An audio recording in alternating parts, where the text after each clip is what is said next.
Greetings. क्षमा कीजिए थोड़ी देर हो गई वीडियो लाने में, बट मैं थोड़े और वीडियो प्रोजेक्ट्स पे काम कर रहा था, उसकी वजह से डिले हो जाता है कभी कभी। सो देखिए, पहला वर्ड जो आज का है वो है पेरिलस। पेरिलस। सो यहाँ पे हिंदू एडिटोरियल के पेज पे एक आर्टिकल था, उसका टाइटल था perilous U turn on Iran.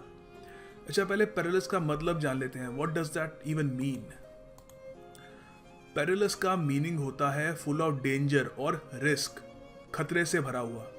तो ये खतरे से भरा हुआ यू टर्न है ऑन ईरान। ऑफ कोर्स यहाँ पे जो बात की जा रही है, ओबामा एडमिनिस्ट्रेशन के अंडर, अगर आपको याद हो, एक डील की थी यूएस ने ईरान के साथ, जिसमें ईरान अपने न्यूक्लियर वेपन्स अग्रेसिवली डेवलप नहीं करेगा, उसके बदले में यूएस ईरान पर से जो उन्होंने इकोनॉमिक सैंक्शंस लगा रखे थे वो लिफ्ट कर देगा। काफ़ी अच्छी डील मानी जा रही थी वर्ल्ड ओवर। इंडिया को काफ़ी फ़ायदा हुआ था क्योंकि इंडिया डायरेक्टली ऑयल खरीद पा रहा था ईरान के साथ। Almost everyone was happy except Israel. So अब डोनाल्ड ट्रंप आ गए हैं।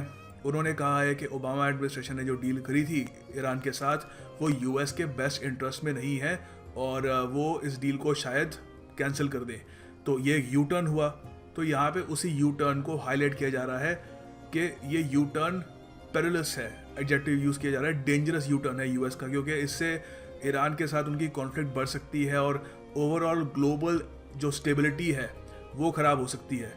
वो अलग टॉपिक है, उसमें पूरा काफ़ी जियो पॉलिटिक्स में इतना जाएंगे नहीं। मेन पेरिलस पे ध्यान दीजिए। It means full of danger और रिस्क। पेरिलस शब्द आता है पेरिल से, विच मीन्स डेंजर और जेपर्डी। जेपर्डी अगर आपको याद हो, पिछली वीडियो में भी हमने डिस्कस किया था। काफ़ी लोगों का आई थिंक कमेंट सेक्शन में गलत हो गया था, if I am not mistaken. तो थोड़ा और मेमोराइज करने में आपको आसानी होगी। डेंजर, जेपर्डी, पेरिल सब भाई भाई है। सो पेरिलस को आप सेंटेंस में कैसे यूज़ करोगे? यू कैन से जिम्बाब्वेज इकोनॉमी इज इन ए, वैसे ए ज़रा सही रहेगा यहाँ पे, is in A perilous state. या फिर अगर आप पेरिल यूज़ करना चाहते हैं तो आपको अब ये कह सकते हैं सीधा सीधा, जिम्बाब्वेज इकोनॉमी इज इन पेरिल। यहाँ पे स्टेट नहीं आएगा, पेरिल स्टेट नहीं बोलोगे आप। फिर भी एक बार देख लेते हैं कि पेरिल को यूज़ कैसे किया जाता है, थोड़ा आइडिया मिल जाएगा। अच्छा, यहाँ पे एक और न्यूज़पेपर की हेडलाइन है, इससे समझ में आ जाएगा आपको पेरिल को कैसे यूज़ कर सकते हैं। फ्यूरियस ट्रम्प सेज जज who डिफाइड him has put US in peril. देखिए, यहाँ पर आपको रिसेंटली आपने सुना होगा, काफ़ी न्यूज़ में था, डोनाल्ड ट्रंप ने 7 मुस्लिम मेजॉरिटी कंट्रीज़ पे बैन लगा दिया कि उनके सिटीजन्स यूएस में नहीं आ सकते। रीजंस यही दिए थे कि टेररिस्ट वगैरह हो सकते हैं, हमारे देश को खतरा हो सकता है उनसे। सो यहाँ पर क्या हुआ कि यूएस में भी सुप्रीम कोर्ट है, जरा इंडिया में सुप्रीम कोर्ट है, तो उनके सुप्रीम कोर्ट ने इस डिसीजन को ओवररूल कर दिया। उन्होंने कहा ऐसा कुछ नहीं है, आ सकते हैं। सो ट्रंप इससे काफ़ी गुस्सा हो गए, फ्यूरियस हो गए। फ्यूरियस मतलब गुस्सा होना। अगर मुझे बहुत गुस्सा आ रहा है तो can say Prashant is furious. So furious Trump, जो उनको गुस्सा आ गया कि उन्होंने डिसीजन लिया और सुप्रीम कोर्ट के जज ने ओवररूल कर दिया। तो ये जब हुआ तो डोनाल्ड ट्रंप ने कहा कि इस डिसीजन से सुप्रीम कोर्ट ने अमेरिका को डेंजर में डाल दिया है, has put US in peril, Jeopardy भी कह सकते। ओके, सो जो अगला वर्ड है बहुत इंटरेस्टिंग है, विसरल। विसरल इसको यहाँ पे यूज़ किया गया है। द डील, यहाँ पे ईरानियन डील की बात की जा रही है, जिसके बारे में हमने अभी डिस्कस किया। The deal viscerally opposed by Israel allowed Iran to mend its ties with European countries. देखिए, आपको मैंने ये तो पता है कि ईरानियन डील से ज़्यादातर जो दुनिया के देश थे वो खुश थे एक्सेप्ट इजराइल। सो इजराइल को काफ़ी हद तक वो अपोज कर रहे थे, ये डील, काफ़ी विरोध कर रहे थे इस डील का। और कैसे विरोध कर रहे थे? यहाँ पे इन्होंने एडजेक्टिव यूज़ किया है विसरली। विसरली का मतलब होता है based on deep feeling and emotion and reaction rather than on reason और थॉट। कोई लॉजिक के बिना डिसीजन लेना, बस एक इमोशन से डिसीजन ले लेना। ठीक है, इसको सेंटेंस में यूज़ करके बताता हूँ, आपको ज़रा अच्छे समझ में आ जाएगा। Most Americans have a visceral attraction to Donald Trump. ज़्यादातर अमेरिकन्स का एक विसरल सा अट्रैक्शन है डोनाल्ड ट्रंप के प्रति। कुछ उसके पीछे लॉजिक या रीज़न नहीं है, वो काफ़ी अजीबोगरीब बात कह देते हैं, काफ़ी अनोखी सी बात कह देते हैं, काफ़ी बार एक स्टेट्समैन नहीं है, एक प्रॉपर ऑर्थोडॉक्स स्टेट्समैन नहीं है, मगर तब भी एक आप समझा नहीं सकते कि क्यों इतना अट्रैक्शन है अमेरिकन लोगों का डोनाल्ड ट्रंप के प्रति। सो इसका मीनिंग ये है इलॉजिकल इमोशनल अट्रैक्शन। सो वैसे ज़्यादा रिएक्शन में होता है, ठीक है, मैं यहाँ पे सेंटेंस में अट्रैक्शन यूज़ कर रहा हूँ। इट बेसिकली मीन्स कोई इलॉजिकल रिएक्शन देना, ठीक है, जिसके पीछे कोई रीज़न ना हो। तो ऑफ कोर्स उसका एंटोनिम हो गया लॉजिकल या रैशनल। सो यहाँ पे इजराइल का जो एक बर्ताव है ईरानियन न्यूक्लियर डील के प्रति जो यूएस के साथ की थी ओबामा एडमिनिस्ट्रेशन ने, उसको डिस्क्राइब करने के लिए कहा है कि उन्होंने उसको विसरली अपोज किया। कुछ वजह थी नहीं वैसे इजराइल के अपोज करने की, वो बस एवरी सेंटिमेंट में आके उसको अपोज कर रहे थे। हमारा अगला शब्द है फिलैटलिस्ट।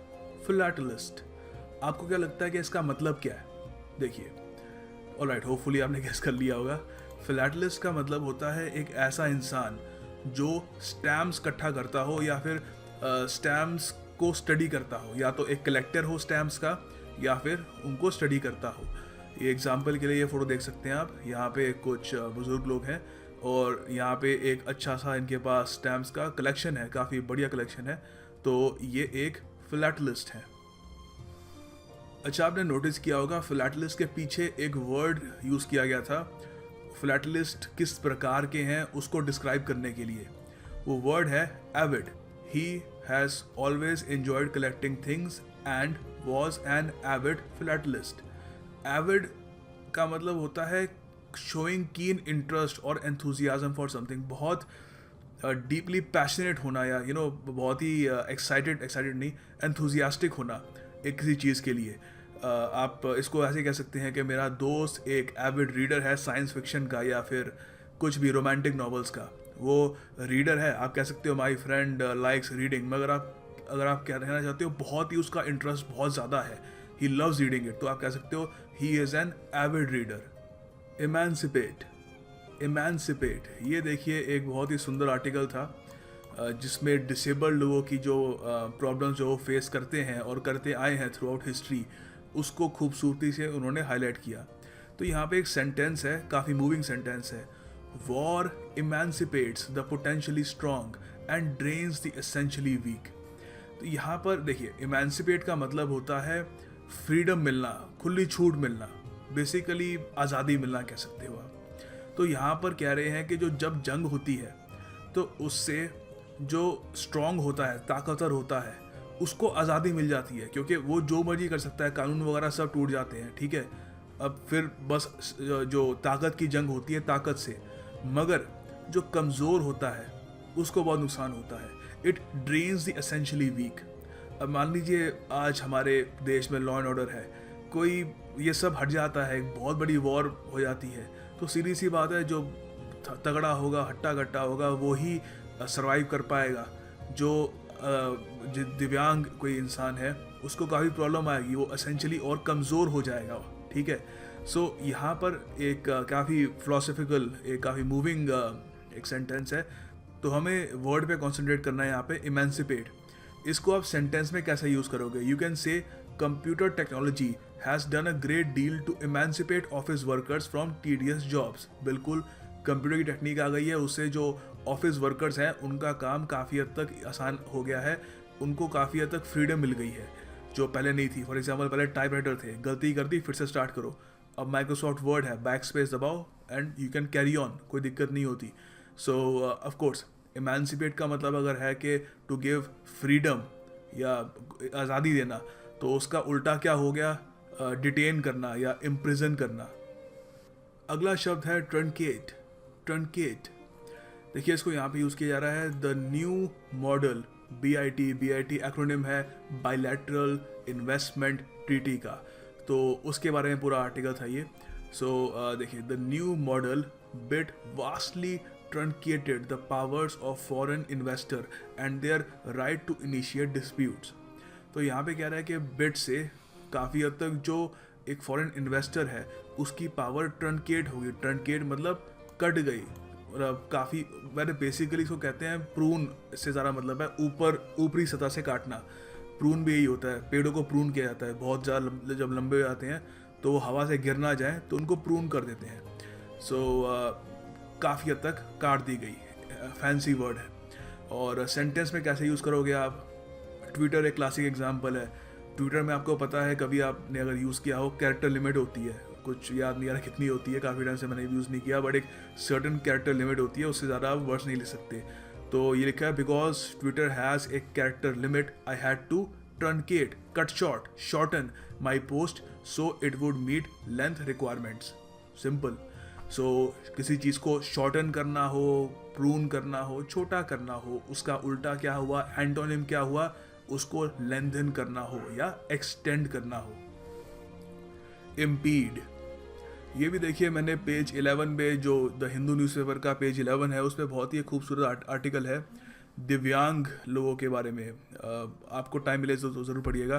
तो यहाँ पे इसको कैसे यूज़ किया गया है, पहले सेंटेंस पढ़ता हूँ आपके लिए। Violence is that which increases the distance between the potential and the actual and that which impedes the decrease of this distance. क्या कह रहे हैं देखिए, पहले इम्पीड का मतलब समझ लीजिए। इम्पीड मतलब रोकना, हिंडर आपको याद होगा, आई थिंक सेकेंड या आई थिंक फर्स्ट वीडियो में डिस्कस किया हमने, या सेकेंड वीडियो में, याद नहीं आ रहा। सो हिंडर हमने डिस्कस कर रखा है। हिंडर मीन्स रोकना, रुकावट पैदा करना। ऑब्स्ट्रक्ट भी वही होता है, या हैम्पर करना। क्या हैम्पर करना, देखिए मैंने आपको बताया जब वॉयलेंस होती है, वॉर होती है, सबसे ज़्यादा जो दिव्यांग लोग होते हैं, जो कह लीजिए जो इतने ज़्यादा पावरफुल नहीं होते और लोगों की तरह, वो सबसे ज़्यादा सफ़र करते हैं। तो अब दिव्यांग लोगों में भी पोटेंशियल होता है। ऑफ कोर्स एक इंसान हो सकता है कि क्रिपल्ड हो, उसकी लेग्स काम ना करती हो, मगर वो कमाल का एक राइटर हो, उसको पियानो बजाना आता हो, मैथमेटिक्स में कमाल का हो। सो अगर वॉयलेंस हो जाता है, वॉर छिड़ जाती है, तो उसका जो पोटेंशियल है उसको वो एक्चुअलाइज नहीं कर पाएगा, वो बस पोटेंशियल रह जाएगा, और उसकी जो कमी है वो उसको उस पोटेंशियल को दबा कर रखेगी। तो यहाँ पे यही कह रहे हैं कि वॉर जो है वो जो एक डिस्टेंस होता है पोटेंशियल और उसको एक्चुअलाइज करने में, उसको बढ़ा देता है, which increases the distance between the potential and the actual and that which impedes the decrease of this distance. ये जो डिस्टेंस कम होना होता है पोटेंशियल और एक्चुअलाइजेशन में, ठीक है, कि अगर किसी का पोटेंशियल है, चाहे वो दिव्यांग भी क्यों ना हो, मगर उसको एक इतना मौका मिलना चाहिए कि वो उसको यूज़ कर सके और एक अच्छी लाइफ बता सके। वो जो उसका जो प्रोसेस होता है उसको कम करने का, उसको इम्पीड कर देता है वॉयलेंस, ऑब्स्ट्रक्ट करता है, हिंडर कर देता है, रुकावट डाल देता है। ठीक है, तो सेंटेंस में कैसे यूज़ करोगे आप इसको? If we plan the event indoors the rain will not be able to impede our activities. मान लीजिए कोई इवेंट है, कोई पार्टी है, बारबेक्यू व्हाटएवर, आप उसको अगर आप इंडोर्स रखते हैं, छत के नीचे रखते हैं, तो सीधी सी बात है, बारिश आपके जो प्लान्स हैं उसको ऑब्स्ट्रक्ट नहीं कर पाएगी, रोक नहीं पाएगी, हिंडर नहीं कर पाएगी, या फिर ऑब्स्ट्रक्ट नहीं कर पाएगी। सो हिंडर हमने पहले भी डिस्कस कर रखा है। एंटोनिम जो होगा इसका इम्पीड का, वो होगा फैसिलिटेट करना। ऑफ कोर्स हिंडर का उल्टा फैसिलिटेट करना। रेटिसेंस खूबसूरत शब्द है और उसको यूज़ भी बहुत अच्छे ढंग से किया गया है यहाँ पे। तो ये एक आई थिंक एडिटोरियल सेक्शन में ही एक बहुत ही खूबसूरत आर्टिकल था। तो वहाँ पर इंडिया यूएस के रिलेशंस को डिस्क्राइब जब कर रहे थे ऑथर, तो वहाँ पे ये वर्ड यूज़ किया गया था। तो यहाँ पे आप पढ़ सकते हैं, India's reticence in sending its soldiers to fight wars elsewhere has remained a US grouse. Grouse का मतलब बताऊंगा अभी आपको। रेटिसेंस का समझ लीजिए पहले। रेटिसेंस का मतलब होता है एक रिजर्व रहना, एक थोड़ा सा रुकावट, रिस्ट्रेंट या शाइनेस कह लीजिए, शर्माना एक तरीके से। यहाँ पे जियो पॉलिटिक्स में देश तो शर्माते नहीं है, तो यही समझ लीजिए एक कुछ काम करने से हल्का सा खुद को रोकना। तो इंडियाज रेटिसेंस, किस चीज़ की reticence? In sending its soldiers to fight wars. America को आपको पता ही है, हर 3-4 सालों में एक नए देश पे वो अपनी आर्मी वगैरह भेजकर वहाँ पे इन्वेजन कर रहे होते हैं। तो उनके एलाइज भी करते हैं साथ में, नेटो कंट्रीज़ हैं, ऑस्ट्रेलिया है और टर्की वगैरह, दुनिया भर के उनके नेटो कंट्रीज़ हैं, वो भी साथ में उनके साथ इन्वेट करते हैं। तो यूएस को हमेशा इस बात से एक कह लीजिए, ग्राउस का मतलब बताऊंगा आपको अभी, ये इस बात से काफ़ी हद तक नाराज़ रहा है इंडिया से कि इंडिया अपने सोल्जर्स को भेजने से हमेशा शाई अवे करता रहा है। कभी उसने अपने सोल्जर्स नहीं भेजे यूएस की फॉरेन वॉर्स में। तो इसको सेंटेंस में कैसे यूज़ करोगे आप रेटिसेंस को? बहुत ही बढ़िया वर्ड है, याद रखिएगा। इसको आप कह सकते हो, it is okay to be reticent around people you do not know well. अगर आप किसी ऐसी गैदरिंग में जाते हैं जहाँ पे आप लोगों को जानते नहीं है, पहली बार उनसे मिल रहे हैं, तो सीधी सी बात है, थोड़ा बहुत शाई रहोगे, थोड़ा बहुत रिजर्व रहोगे, रिस्ट्रेंट रहेगा आपकी बात में, आप खुल के बात नहीं करोगे। तो it is okay to do that, it is okay to be reticent around people you do not know very well. और रेटिसेंट का उल्टा क्या होगा? अनरिस्ट्रेन्ड, बेबाक, खुला। अब जरा ग्राउस का मीनिंग देखते हैं। ग्राउस का मतलब मैंने थोड़ा बहुत आपको बता ही दिया था, अब प्रॉपर तरीके से समझ लीजिए। ग्राउस देखिए वैसे तो एक पक्षी भी होता है, मगर इसको इनफॉर्मल वे में, यहाँ पे इनफॉर्मल वे में यूज़ किया जा रहा है। इसको कहते हैं एक कॉज फॉर कंप्लेंट। कंप्लेंट आपको पता है शिकायत करने की एक वजह, ग्राउस। तो सेंटेंस में कैसे यूज़ कर सकते हो आप इसको? My friend often groused about the high prices in Delhi. मेरा जो दोस्त था वो काफ़ी बार कंप्लेन करता था दिल्ली में हर चीज़ महंगी है उसको लेकर। तो यहाँ पर आप देख सकते हैं पूरा सेंटेंस का, अब आपको मतलब समझ में आ रहा होगा। इंडिया की जो रिलक्टेंस है, जो शाइनेस है अपने फौजियों को इराक, ईरान या सीरिया, जहाँ भी उनकी, ईरान तो नहीं सॉरी, इराक या सीरिया जहाँ भी उनकी यूएस की वॉर चल रही है वहाँ पे भेजने से यूएस को हमेशा एक कॉज ऑफ कंप्लेंट रहा है यूएस का, कि यार सही है तू डील कर लेता है हमारे साथ, न्यूक्लियर डील कर रखी है हमने, बाकी सब कर रखा है, but you don't send your soldiers. तो आपको शायद पूरा सेंटेंस समझ में आ गया होगा। अच्छा, अब एमसीक्यू हो जाए। पहला जो क्वेश्चन है आपको सिनोनिम बताने हैं। वैपिड का मतलब क्या होता है? इन शब्दों में से सिनोनिम वैपिड का क्या हो सकता है? All right, answer time. देखिए वैपिड का जो यहाँ पे सिनोनिम है वो है डल। तो आप कह सकते हो फीका। सेंटेंस में कैसे यूज करोगे? Nitin was not impressed by the vapid cartoons his little brother enjoyed watching. Nitin को ज़्यादा पसंद नहीं आए ज़रा, मतलब उसको अच्छे नहीं लगे जो वैपिड कार्टून्स। ऑफ कोर्स उसका जो छोटा भाई कार्टून देख रहा है उसके लिए वैपिड नहीं है, मगर नितिन जो उससे बड़ा, उसका बड़ा भाई है, उसको वो डल, बोरिंग से लगे।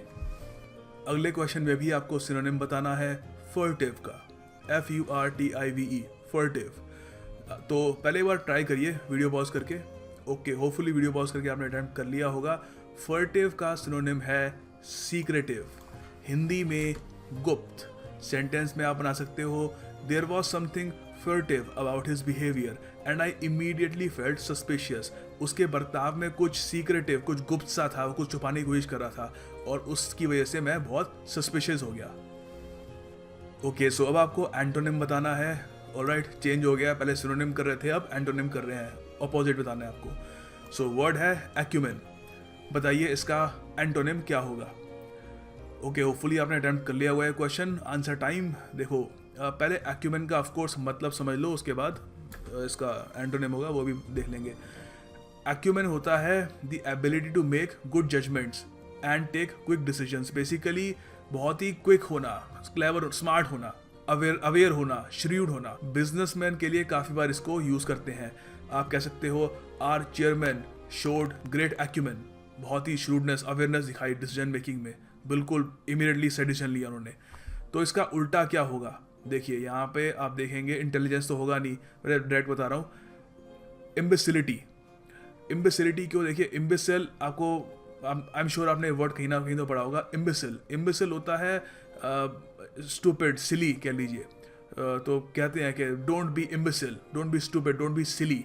सो इम्बिसिलिटी उल्टा हो गया एक्यूमेन का। अच्छा, एक ईडीएम भी करते हैं, उसके बिना मज़ा नहीं आएगा। ईडीएम आपको ये बताना है to talk one's head of.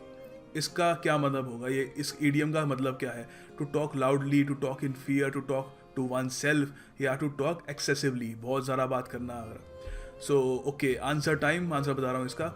देखिए इसका आंसर टू टॉक लाउडली नहीं है, टू टॉक इन फियर नहीं है, to talk to oneself तो बिल्कुल भी नहीं है। इसका आंसर है टू टॉक एक्सेसिवली। इसको सेंटेंस में आप ऐसे यूज़ कर सकते हैं कि she talks her head off, बहुत ज़्यादा बात करती है, and doesn't seem to know what she is saying. बहुत ज़्यादा बात करती है और उसको खुद नहीं पता होता कि वो क्या बोल रही है। तो that's the meaning of this idiom. Okay, final question of the day.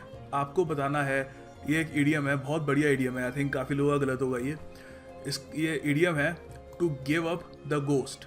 इसका बताइए कि मतलब क्या है? टू फाइट इवल, बुराई से लड़ना, to serve humanity, to die, मर जाना सीधा, या टू बोरो मनी, उधार ले लेना पैसा। तो एक बार अटेम्प्ट करिए ये। ओके, होपफुली आपने वीडियो पॉज करके अटेम्प्ट कर लिया होगा। रियली होप सो, काफ़ी इंटरेस्टिंग है ये। देखिए इसका मतलब होता है टू डाई। जी हाँ, बट सिर्फ आप इंसानों के लिए इस्तेमाल नहीं कर सकते, ये चीज़ों के लिए भी इस्तेमाल हो सकता है। कैसे, समझाता हूँ। सेंटेंस में आप पहले तो खैर ये कह सकते हैं इंसानों के लिए कि my great grandfather gave up the ghost a week after moving in to the nursing home. मेरे जो ग्रेट ग्रैंड फादर थे एक हफ्ते बाद वो मर गए after moving to the nursing home. Simple, ये तो इंसान के लिए हो गया, मगर आप चीज़ों के लिए भी यूज़ कर सकते हैं ये। He had not been to town since spring because his car had given up the ghost. वो शहर में नहीं आ पाया सिंस स्प्रिंग, क्योंकि उसकी जो गाड़ी थी वो मर गई, मतलब टूट गई, ख़राब हो गई। ठीक है, ख़राब नहीं, बस मतलब इट डाइड, मतलब बस काम ही नहीं करती अब। His car had given up the ghost. तो आप इंसान के लिए भी यूज़ कर सकते हैं और चीज़ों के लिए भी यूज़ कर सकते हैं। And finally the task of the day, आपको एक सेंटेंस बनाना है विसरल पे। विसरल एक शब्द हमने डिस्कस किया है इस पूरी वीडियो में। अगर आप भूल गए हो तो आप पीडीएफ से भी डाउनलोड कर सकते हो, पीडीएफ डाउनलोड कर सकते हो, उसमें आपको विसरल का मतलब मिल जाएगा। और पीडीएफ वैसे भी जो है सारी वीडियोस की कलेक्ट कर लीजिएगा, आपको एग्जामिनेशन में इवेंचुअली काम आएगी, थोड़ा आपके पास रिकॉर्ड रहेगा जो भी आपने पढ़ा है। सो होपफुली आप कमेंट सेक्शन में विसरल पे एक सेंटेंस लिखेंगे और यूज़ योर इमेजिनेशन, काफ़ी एक क्रिएटिव सेंटेंस यूज़ कीजिएगा, सिंपल सा मत बनाइएगा। And I will see you tomorrow. Thanks for watching.